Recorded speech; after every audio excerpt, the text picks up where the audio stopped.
প্রিয় উপস্থিতি, সুতরাং স্বৈরাচার পতন হয়েছে। এবার আপনার আমার কি করার দরকার, জানার দরকার আছে না নাই? স্বাধীনতার পরে আপনার কর্মসূচি কি হবে, এই বিস্তারিত আলোচনার জন্য কথা বলব। প্রিয় উপস্থিতি, সুতরাং আপনার আমার প্রতি কোরআন নাজিল করেছেন তিনি কে? সেই কোরআন পেয়ে আমি খুশি না বেজার? কেন খুশি? আল্লাহ পাক এই জন্যে খুশি হব কারণ গোটা পৃথিবীর সবচেয়ে দামি কিতাব আল্লাহ পাক আপনার আমার জন্য নাজিল করেছেন। কথা বলুন ঠিক না বেঠিক? আমার বন্ধুরা, তাহলে লক্ষ্য করুন, মহাগ্রন্থ আল কোরআনুল কারীমের ভিতরে আল্লাহ রাব্বুল আলামিন সুন্দর ভাষায় ঘোষণা করলেন, বান্দা শুনে রাখো, এই পৃথিবী থেকে ক্ষমতা পাওয়ার পরে খুশি হয়ে যায়, এই পৃথিবী থেকে লক্ষ লক্ষ টাকার মালিক হয়ে তারা খুশি হয়ে যায়, এই পৃথিবীতে কেউ গাড়ি বাড়ির মালিক হয়ে খুশি হয়ে যায়। কিন্তু আল্লাহ রাব্বুল আলামিন বললেন, বান্দা শুনে রাখো, আমার পক্ষ থেকে যে কোরআনটা আসলো, এই কোরআন পেয়ে তোমরা আল্লাহর প্রতি খুশি হয়ে যাবে। কথা বলুন ঠিক না বেঠিক?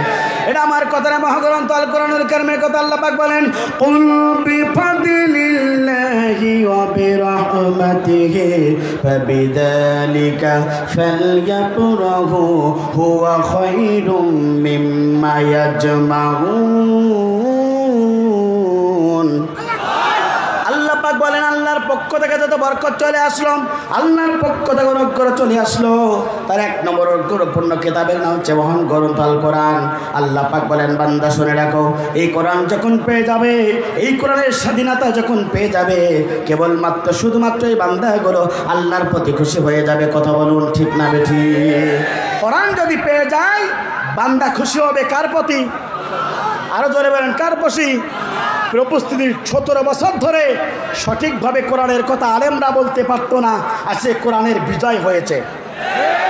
কোরআনের বিজয় হয়েছে, এটা মানুষের বিজয় নয়। এই বিজয় যিনি আল্লাহর পক্ষ থেকে সবচেয়ে সাহায্য এনেছিল। কথা বলুন ঠিক না বেঠিক? আমরা দেখেছি ওই ছাত্রদের হাতে কোনো অস্ত্র ছিল না, কিছুই ছিল না, কিন্তু ওরা ইমানের দাবিতে আল্লাহ জমিনে যেমন ঝাঁপিয়ে পড়েছিল, বদরের প্রান্তরে 313 জন সাহাবী যেমন আল্লাহর জন্য ঝাঁপিয়ে পড়েছিল, মাতা রাসূলুল্লাহ আল্লাহর পক্ষ থেকে সাহায্য এনেছিল। বাংলাদেশের মুসলমান, আপনাদেরকে কোরআনের ভাষায় জানাতে চাই, 2024 সালে ছাত্র ভাইরা আন্দোলন করেছিল, আল্লাহর পক্ষ থেকে বদরের প্রান্তরের মতন করে সাহায্য আসলো। এটা কার পক্ষ থেকে সাহায্য? উপস্থিতি, এই সাহায্য সবচেয়ে গুরুত্বপূর্ণ ভূমিকা রেখেছে বাংলাদেশের ছাত্র ভাইরা। আর সবচেয়ে বেশি অবদান বাংলাদেশের আলেম সমাজ এবং ইসলামী ছাত্র শিবিরের। কথা বলুন ঠিক না বেঠিক? অসংখ্য ব্যক্তিরা বলতো যে ইসলামী ছাত্র শিবিরের ছেলেপেলে রক কাটে, এটা হচ্ছে সবচেয়ে বড় মিথ্যা কথা।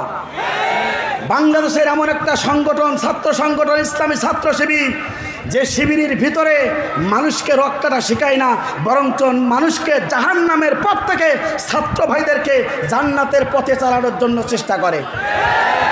ইসলামী ছাত্র শিবির এমন একটা সংগঠন, যে সংগঠনের একজন কর্মী পর্যন্ত ইয়াবা খাবার সাহস পায় না। বাংলাদেশ ইসলামী ছাত্র শিবির এমন একটা সংগঠন, যে কোনো সংগঠনের একটা ছেলে তার মার সাথে খারাপ আচরণ করতে পারে না। ইসলামী ছাত্র শিবির এমন একটা সংগঠন, যে ছাত্র সমাজ, ছাত্র ভাইরা এদেশের একটা মেয়েকে নিয়ে তারা চলে গেছে, এটা কোনো নজির কেউ দেখাতে পারবে না। সুতরাং ইসলামী ছাত্র শিবির হচ্ছে এমন একটা সংগঠন, যারা আল্লাহর জমিনে আল্লাহর দ্বীন কায়েমের জন্য সবচেয়ে বড় কষ্ট করে।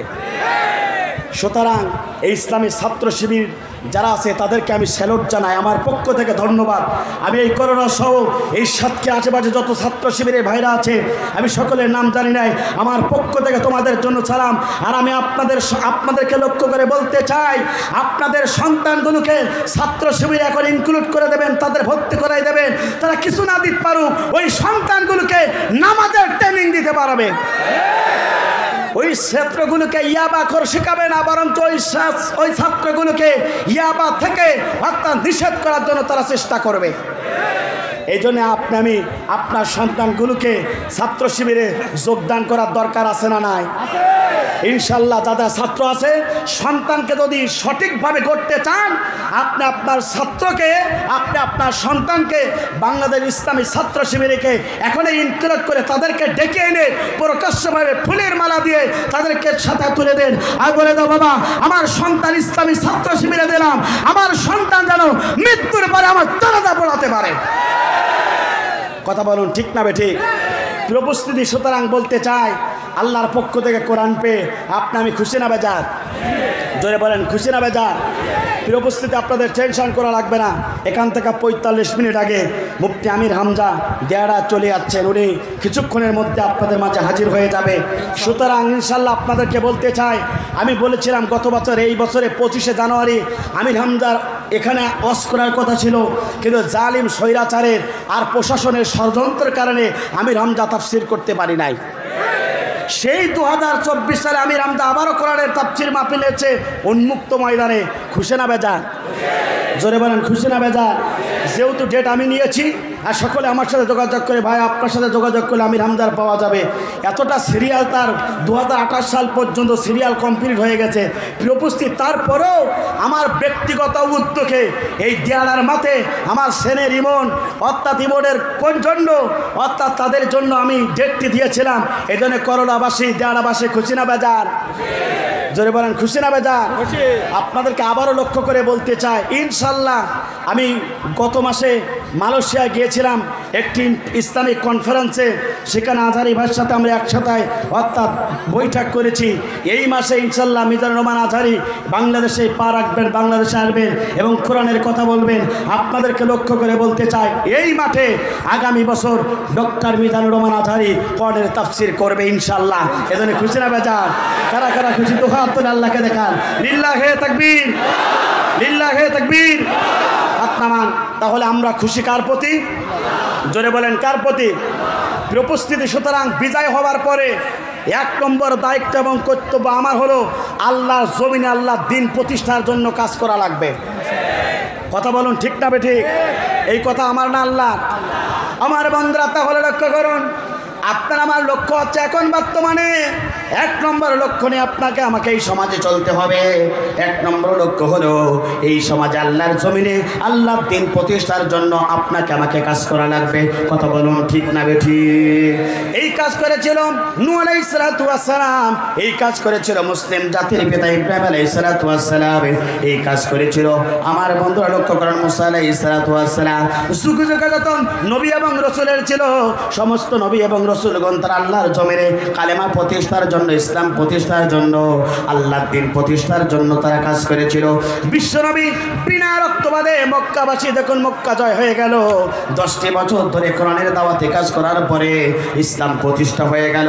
আর 2024 সালে বাংলাদেশ নতুন করে স্বাধীনতা অর্জন করলো। আমরা চাই আগামীতে যতদিন পর্যন্ত বাংলাদেশ থাকবে এই কোরআন দিয়ে বাংলাদেশ চলবে। কথা বলুন ঠিক না বেঠিক? প্রত্যেকটা নবী এবং রাসূলগণ এই দায়িত্ব নিয়ে পৃথিবীতে এসেছিলেন।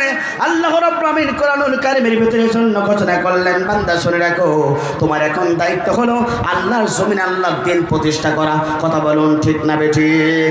আল্লাহ পাক বলেন, হুয়াল্লাযী আরসালা রাসূলা বিল হুদা ওয়া দীনিল হক লিইজহিরাহু আলাদ দীনি কুল্লিহি ওয়া লাহু কারিহাল মুশরিকুন। আল্লাহ পাক বলেন, তিনি তো সেই সত্তা যিনি তার সত্য সহকারে রসুলকে এই পৃথিবীতে কোরআন সহকারে প্রেরণ করলেন। এই নবী সমাজে তুমি কোরআনের দাওয়াত দেবে, ইসলামের দাওয়াত দেবে, আল্লাহর জমিনে আল্লাহর দিন কায়েমের কথা বলবে, আল্লাহর জমিনে আল্লাহর দিন প্রতিষ্ঠার জন্য আন্দোলন করবে, আল্লাহর জমিনে আল্লাহর একামতের দিনের কাজ করবে। একামতের দিনের কাজ করতে গিয়ে দেখবে সমাজের কিছু মুশরিকরা আছে, ও নবী তোমার প্রতি অসন্তুষ্ট হবে, তারপরও তুমি তাদেরকে ভরক্ষেপ না করে অবশ্যই আল্লাহর জমিনে আল্লাহর দিনের কাজ তোমাকে করতে হবে। কথা বলুন ঠিক না বেঠিক? রাসূলকে এই দায়িত্ব দিয়ে এই পৃথিবীতে প্রেরণ করেছিলেন আল্লাহ। রসুল নাই, আজকে আল উলামা ওয়ারাসাতুল আম্বিয়া, নবীদের উত্তরসূরি হচ্ছে বাংলাদেশের হক্কানি আলেমগণ। সেই হক্কানি আলেমগণ এখন থেকে আল্লাহর জমিনে সঠিক দিন বিদায় করার জন্য কথা বলবে। কথা বলুন ঠিক না বেঠিক? কারণ দিন যদি প্রতিষ্ঠা হয়ে যায়, পার্লামেন্ট যদি এই কোরআন দিয়ে চলে, এদেশে একজন চোর খুঁজে খুঁজে পাওয়া যাবে না। কোরআনে যদি এই পার্লামেন্ট যদি এই কোরআনে আপনার পার্লামেন্ট যদি কোরআন দিয়ে চলে, এই দেশে একজন জেনাকার পাওয়া যাবে না। ও পার্লামেন্ট যদি কোরআন দিয়ে চলে, এই দেশে একজন মদখোর, ইয়াবাখোর, ফেন্সিখোর খুঁজে খুঁজে পাওয়া যাবে না।